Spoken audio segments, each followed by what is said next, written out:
भ्रष्टाचार विरुद्धका अभियन्ता भरत जंगमको साथमा कालो सूर्य। नमस्कार, सुप्रभात। कालो सूर्यको साथमा हामी उपस्थित भएका छौँ।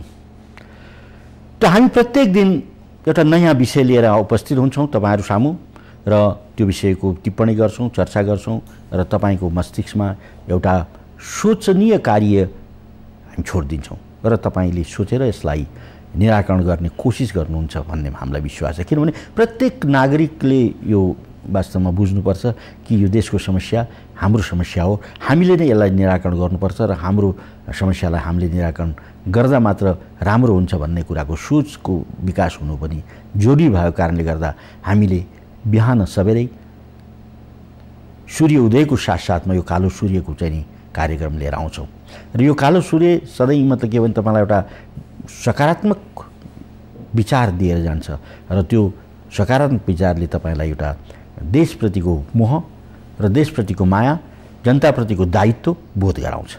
किनभने प्रत्येक नागरिक हामी जनताप्रति उत्तरदायी छौँ, देशप्रति उत्तरदायी छौँ र हाम्रो सेवाले नै देश र जनता माथि जान सक्छ भन्ने कुराको एउटा बोध पनि हो यो कालो सूर्य कार्यक्रमको। अब हिजो हामीले बेग्लै विषयलाई लिएका थियौँ र हरेक दिन हामीले बेग्लै विषय लिने क्रममा अहिले तपाईको यो माघको 8 गते आउन लागेको कारणले गर्दा पनि यसलाई चाहिँ मतलब के भने हामीले यसलाई अलि गम्भीरताका साथ लिएका हौँ।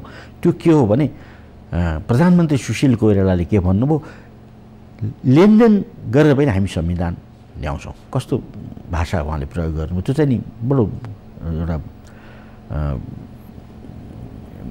विचारणीय छ।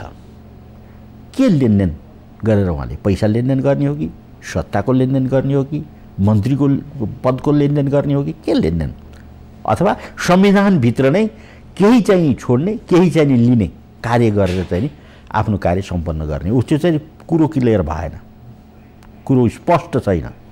तर यो सबै कुरा हो मैले भनेका कुराहरू।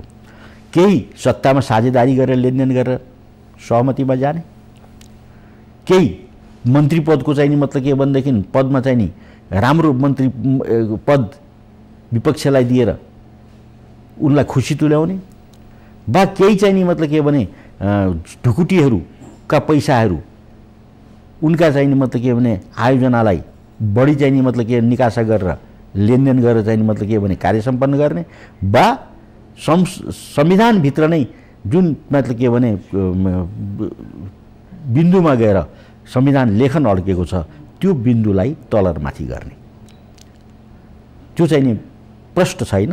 तर उहाँले के भन्नुहुन्छ, लेनदेन गर्नै पर्छ र लेनदेन गरेर सम्पन्न हुन्छ भनेर भन्नुभयो। तर त्यति भन्दा भन्दै पनि सहमतीय आधारमा संविधान आउला जस्तो सङ्केत भएन। किनभने भर्खरै अब माओवादीले आफ्नो चाहिँ नि सङ्घर्षको घोषणा गरिसकेको छ र सहमति बिना यदि चाहिँ नि संविधान आउँछ भने हामी अब सङ्घर्ष सुरु गर्छौँ भनेर उहाँले च्यालेन्ज गरिसक्नु भएको छ।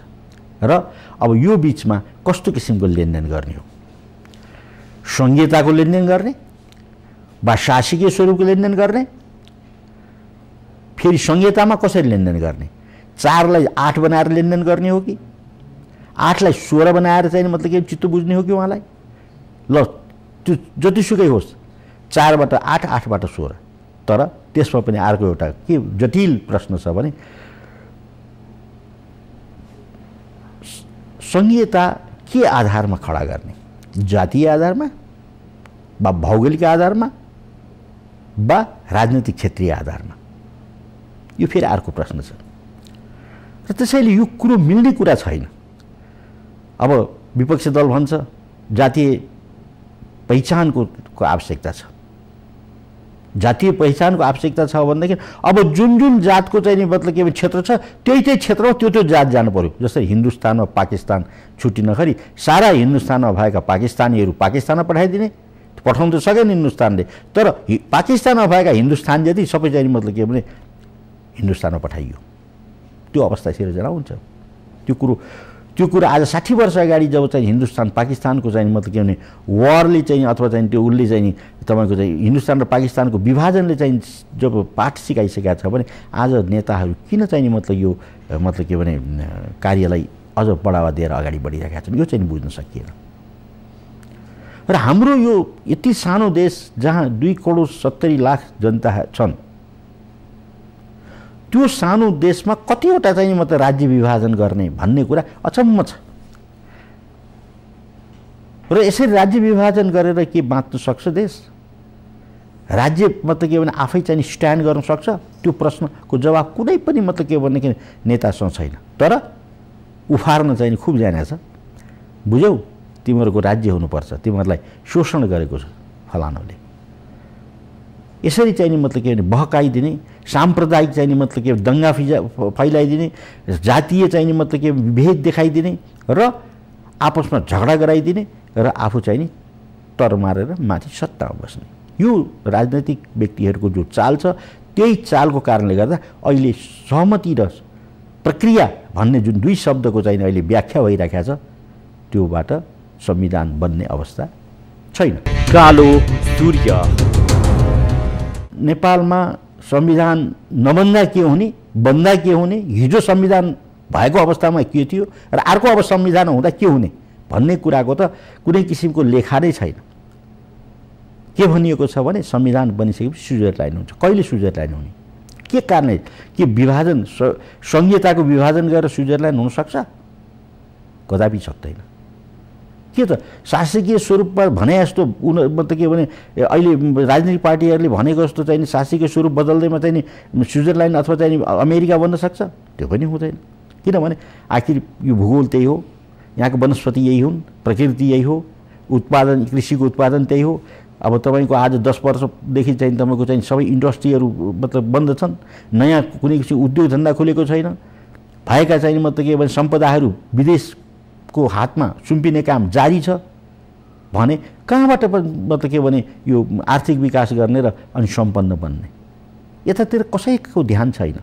मात्र के हो भने संघीयता चाहियो अथवा चाहिँ शासकीय स्वरूप मिलेन, चार मतलब के भने सङ्घ चाहियो, 8 सङ्घ चाहियो, 12 सङ्घ चाहियो, 16 सङ्घ चाहियो। के हो यो?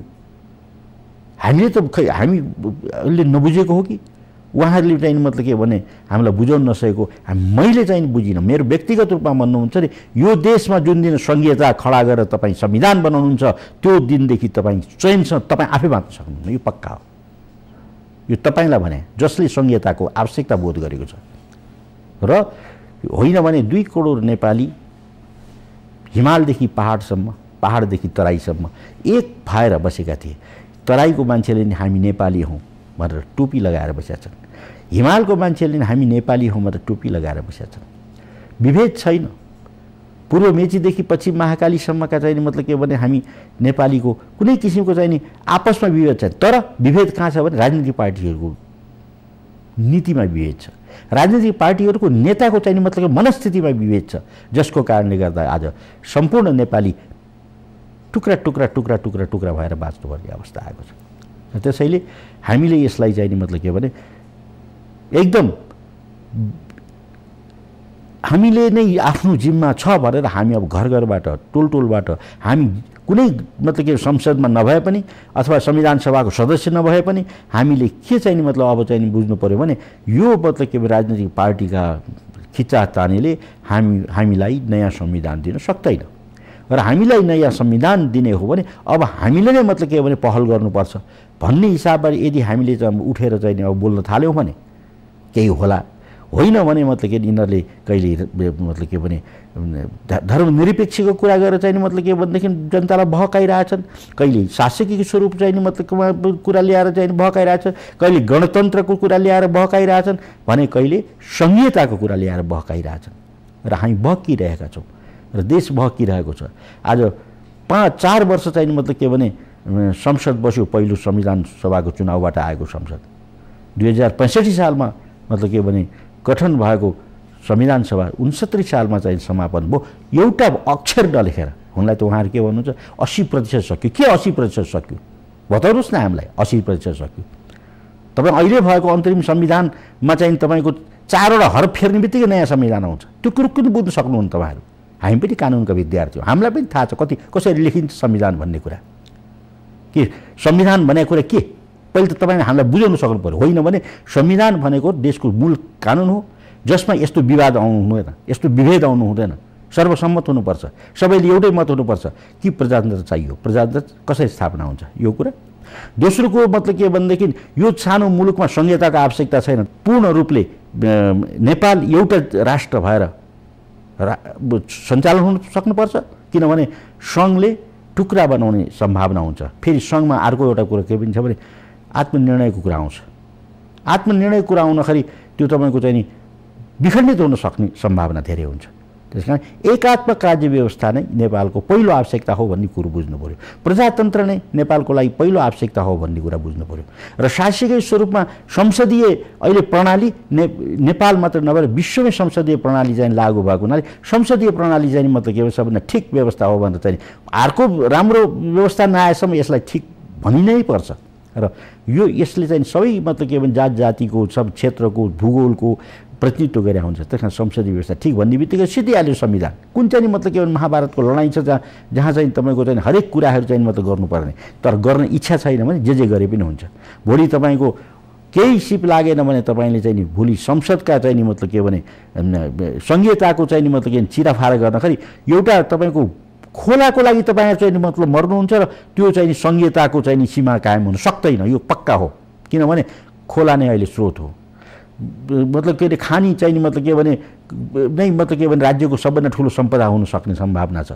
त्यस कारणले भोलि तपाईँहरू यो चाहिँ नि मतलब के भने सानो सानो कुराले गर्दा तपाईँहरू लडाइँ झगडा गर्नुहुन्छ र आपसमा काटाकाट गरेर चाहिँ नि आखिर समाप्त हुनुहुन्छ, यदुवंशीको नाश भए जस्तो नाश हुन्छ। त्यस कारण त्यो दिन नआओस् नेपालीको लागि भन्ने हाम्रो एउटा पूर्ण रूपले हाम्रो अनुरोध छ। कालो सूर्य नेपाल र नेपालीको हितको लागि तपाईँ सोच्नुहुन्छ भने मैले भनेका कुरा सबै अनुकरणीय र यो मतलब के भने लिनुपर्ने चाहिँ मतलब कुरा हुनसक्छ। होइन तपाईँ आग्रह राख्नुहुन्छ भने माओवादीले आफ्नो आग्रह राख्छ, माओवादीले आफ्नो आग्रह राख्छ, माओवादीबाट फुटेको अर्को माओवादीले अर्को आग्रह, माओवादी मात्र आज 8-10वटा भइसके। कम्युनिस्टकै कुरा गर्नुहुन्छ भने तपाईँको चाहिँ अहिले चाहिँ 22-24वटा चाहिँ मतलब कम्युनिस्टहरू छन्, कम्युनिस्ट पार्टीहरू छन्। आफूलाई चाहिँ सबभन्दा ठुलो कम्युनिस्ट पार्टी बन्ने एमाले नै अहिले चाहिँ तपाईँको चाहिँ कम्युनिस्टको चाहिँ झन्डा लिएर अझै हिँडिराखेको छ भने आज तपाईँको चाहिँ यो अवस्थामा देश छ। 150वटा चाहिँ मतलब राजनीतिक पार्टीहरू भएको छ। यो 35वटा पार्टीले त मतलब के संसदमा चाहिँ मतलब के भने भागै लिएको अवस्था छ भने कसरी तपाईँले चाहिँ टुङ्गोमा पुर्याउनुहुन्छ? र फेरि सहमति त कुनै हालतले हुँदैन हेर्नुहोस्, किनभने 10तिर टाउको फर्केको छ, 10तिरको रिमोटबाट तपाईँहरू सञ्चालित हुनुभएको छ। कोही भारतबाट हुनुभएको छ, कोही चीनबाट हुनुभएको छ, कोही यहीँको चाहिँ मतलब के भने एउटा समूहबाट हुनुभएको छ भने तपाईँहरू आफ्नो मतलब के भने मालिकबाट सञ्चालित हुनुभएको मान्छे कहिले पनि मतलब के भने देश जनता र मुलुकलाई चाहिँ तपाईँले कल्याण गर्नुहुन्न। उहाँको देश जनताको चाहिँ हितमा तपाईँ कहिले पनि बोल्नुहुन्न। त्यस कारणले जहिले पनि तपाईँ प्रतिपक्ष भन्नुहुन्छ अथवा विरोधी पक्ष भन्नुहुन्छ या विरोध गर्नुहुन्छ, तपाईँको बानी त्यही हुन्छ। त्यसैले के हाम्रो अनुरोध छ भने यो मतलब के भने सुशीलताले लेनदेनको चाहिँ संविधान भन्ने जुन चाहिँ भन्नुभएको छ त्यो नहोस्। कुनै पनि लेनदेनबाट संविधान बनाउनु हुँदैन र कसैलाई मतलब के लिनी गरेर नोक्सान गराउनु हुँदैन राष्ट्रलाई, र सबैको चाहिँ हित हुने किसिमको एउटा संविधान बन्नुपर्छ।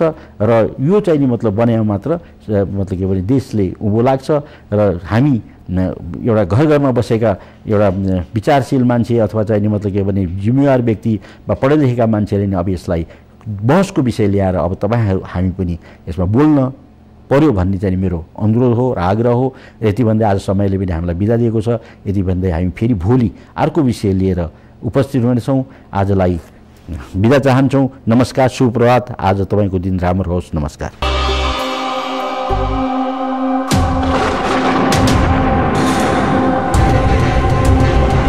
भ्रष्टाचार विरुद्धका अभियन्ता भरत जंगमको साथमा कालो सूर्य।